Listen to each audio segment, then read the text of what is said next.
السلام عليكم ورحمة الله وبركاته. اللهم صل وسلم وبارك على سيدنا محمد وعلى أهله وصحبه وسلم. ازيكم عاملين ايه؟ معانا النهاردة حاجة كده حلوة هنعملها، يعني حاجة سريعة جدا، مش هتاخد في ايدكم تجهيز 5 دقايق. نعملها فطار لولادكم تبقوا محتارين هتفطروهم ايه. تعالوا معانا ببيضة او ضعفتوا المقادير بيضتين وكوبايتين دقيق. هنعمل حاجة جميلة جدا. بنشتريها من بره بالغالي، هنعملها في البيت بأقل التكاليف. يلا خشوا معانا على المقادير. ما تنسوناش في لايك واشتراك في القناه وتفعلوا الجرس يوصلكم كل فيديوهاتنا الجديده من مطبخ سالون. معانا هنا بوله فاضيه، معايا بيضتين، يعني ممكن تعمليها ببيضه. يعني المقادير اللي انا هحطها هتقسميها او هتضاعفيها. عايزاها اكتر هتضاعفيها، عايزاها اقل هتقسميها. يعني دي في ايدك ودي في ايدك. ادي بيضتين اهو، فانيليا،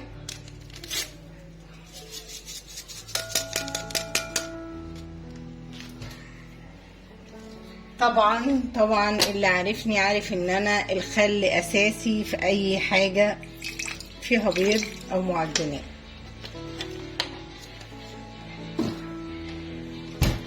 هبتدي اقلبهم. مضرب بيض عادي يا جماعه اهوت. المضرب ده اكيد يعني في كل بيت.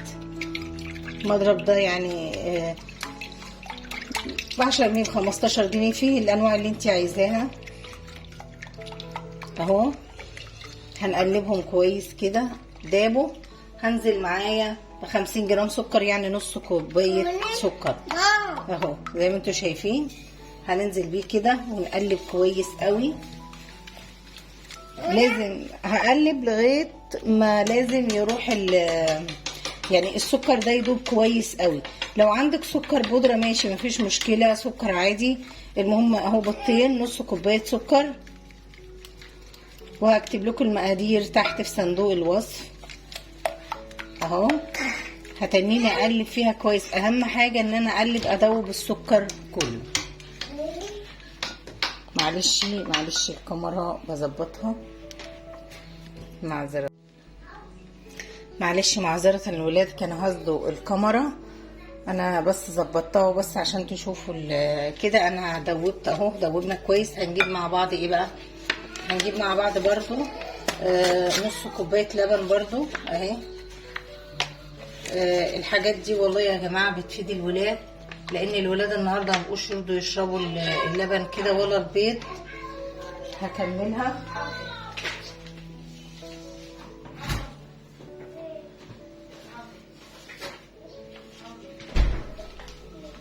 هكمل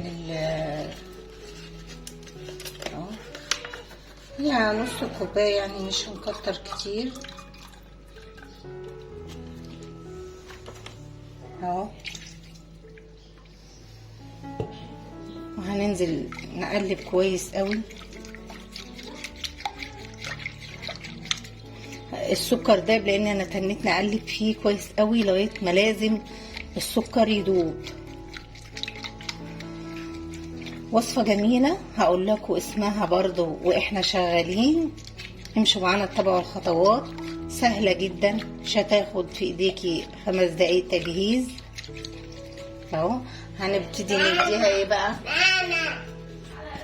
هديها معلقتين زيت بس. لازم يكون زيت يا جماعه، يعني زيت ذره احسن حاجه، يعني يكون زيت ذره عشان ملوش اي ريحه.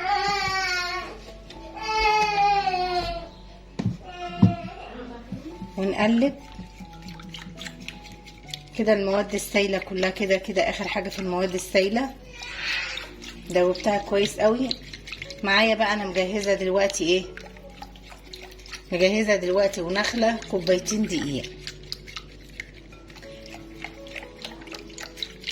بس بقى. معايا كوبايتين دقيق نخلاهم، حط عليهم ذره ملح، هحط عليهم كيس بيكنج باودر. هو كيس البيكنج باودر معلقتين، يعني معلقتين بيكنج باودر يعني هو الكيس.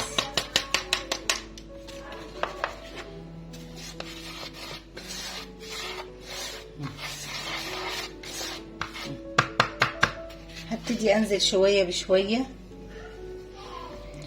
دي طريقة البانكيك. بيشتروها بره بتبقى غالية طبعا، هي بتنباعش الا في المطاعم مش في السوبر ماركت ولا حاجة. بيجيبوا القطعة بتبقى غالية على فكرة. احنا نقدر نعملها في البيت ونعملها احلى من بره كمان. بننزل كده بالكوبايتين شوية شوية لغاية هي كده كده عجينة البانكيك بتبقى سايلة.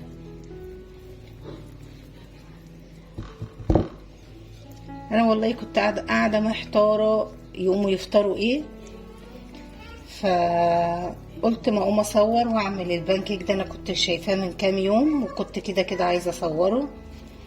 هبتدي انزل برضو اهو، ولو عايزة شوية لبن هدهم لها يعني اصل بتفرق يا جماعة. الدقيق ده بيفرق، اي دقيق عن دقيق بيفرق. بس اهم حاجة نوعية الدقيق تكون حلوة، لان ده اسمه بانكيك يعني زي الكيكة بالظبط. نجاحها من النجاح طبعا الدقيق، عشان انا حصل لي مواقف كتير بسبب الدقيق، فلازم ننقي دقيق كويس.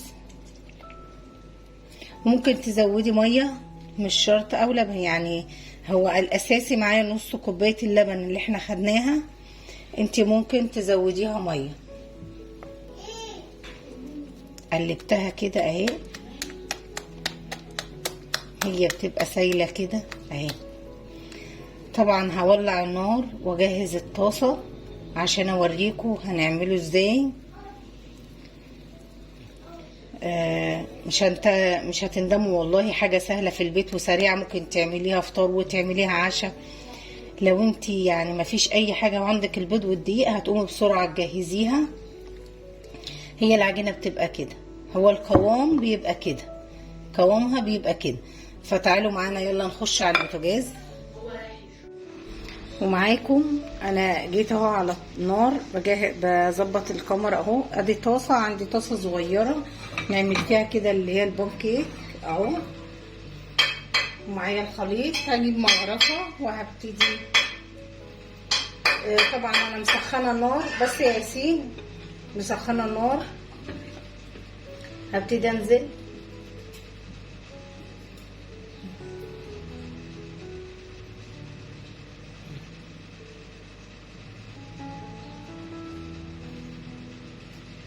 هي بس كده. طبعا بوطي النار بتبقى اقل من متوسطه ايه. وانا هوريكم واحده وبعد كده انا هكمل الباقي. ممكن نغطيها بقى لو احنا اي غطا عندك انتي غطي بيه 5 بس كده وايه، ونرجع تاني عشان بس تستوي سوا صح. هشوف لها انا غطا.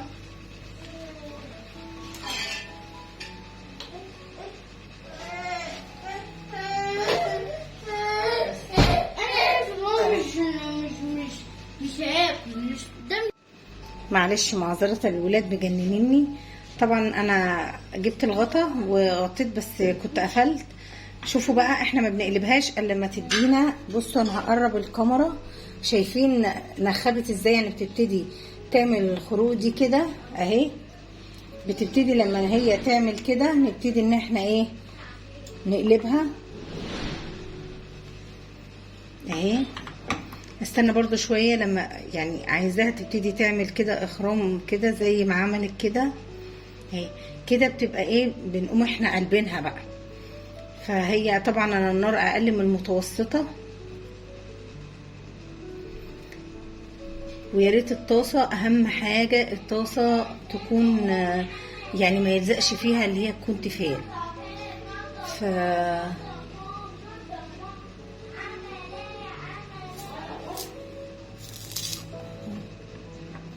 ثواني اجيب حاجة اشيل بيها.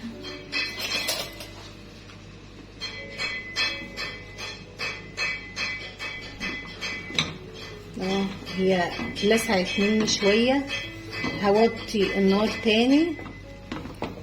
يعني هي تسويتها اهي. المفروض ان انا هوطي النار اكتر، ممكن تكون النار عالية جدا.